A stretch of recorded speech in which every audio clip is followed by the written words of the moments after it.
Hello and welcome back to Minstrels on the Block with John Phillips. So John, your dad has been a musician for a long time, and you've obviously, through the garage bands and through your experiences watching your dad, have, were inspired by that. So tell me about your dad.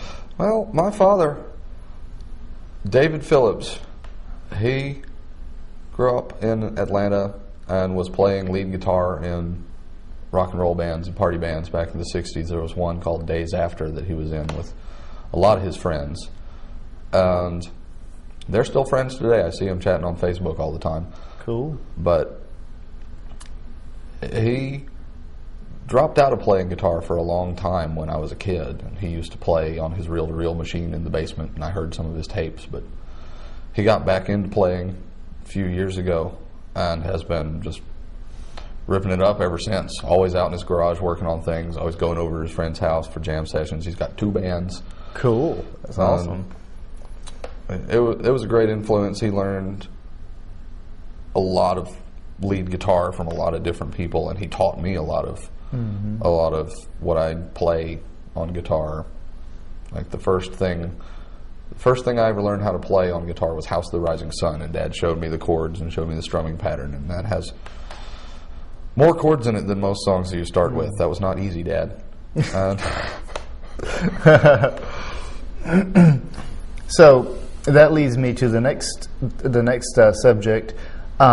You play a lot of instruments. In fact, I think the only instrument that John doesn't play is one that hasn't quite been invented yet. So that's not true. I don't play the violin. I don't play steel guitar, but I started out as a percussionist and kind of graduated from being a percussionist into a drummer.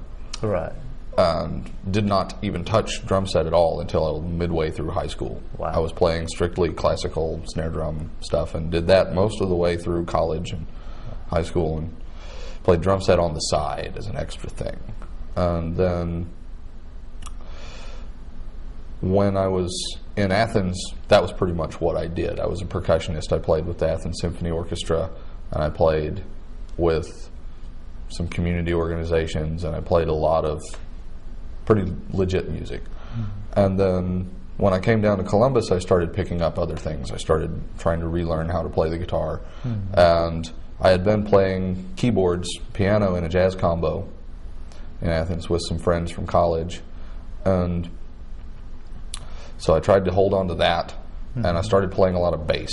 I bought a couple of bass guitars and learned how to do that. And so that's just kind of evolved over the years into filling whatever space needs to be filled with whoever I'm trying to play with. So if they need a lead player, I'll try to figure out something. I'll play mandolin or play guitar or play accordion or you're definitely trombone or whatever. Yeah, you're definitely very gifted, because everything I've seen you pick up, you've done quite well at, including a didgeridoo. And you've played like on people's albums. You've mentioned Joey Alcorn that you play with, and there's Jenny Woolfolk's album, B.J. Holland's album is coming out. Who all have you played on the albums of? Those are the primary ones. I've done a lot of recording with Brent Lindley when he was in town, and produced Jenny Woolfolk's album, co-produced Jenny Woolfolk's album, and played a lot of bass and drums on that. Brought in a lot of musicians and had a really good time, which was recorded at Brian Mallard's Luminous Studios in Columbus, Georgia. And played on Joey Alcorn's album. And now I'm on his first album, even though I wasn't in his band at the time, because we went back and remastered some things in Nashville and cut some new parts on some new tracks. And so I have been inserted into history. Remastered with John Phillips. All right, so let's go to another one of John's songs, and we'll be right back. I'm Brian Mallard. This is a song I wrote about a year ago. It's called The April Witch. It's based on a story by Ray Bradbury, and it's also about a friend of mine. So, I don't think it needs any more intro than that.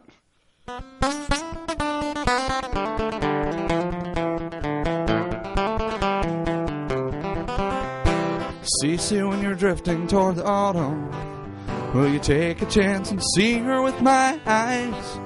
Hard as I try to rise above, the only love I want is love that's young and dumb and passionate as fire.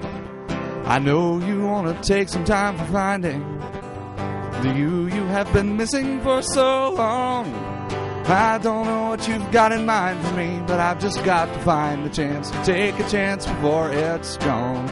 And I'd be luckier in love if the world would spin a little faster, if I could trade in some of those yesterdays and never let tomorrow go to waste.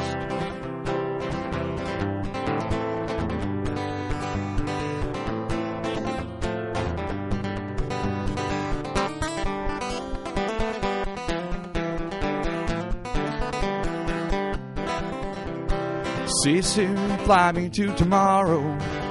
I don't think I can wait another day. I've got you in my life, I know I should be satisfied. No, I'll press my luck if I can find a way. So Cece, can you sing a little louder? I don't want to hear any other sound at all. I saw you standing in the crowd, and all that I could think was how you're the only person here I see it all. I'd be luckier in love if the world would spin a little faster, if I could trade in some of those yesterdays and never let tomorrow go to waste. No, I'd never let tomorrow go to waste. No, I'd never let tomorrow go to waste.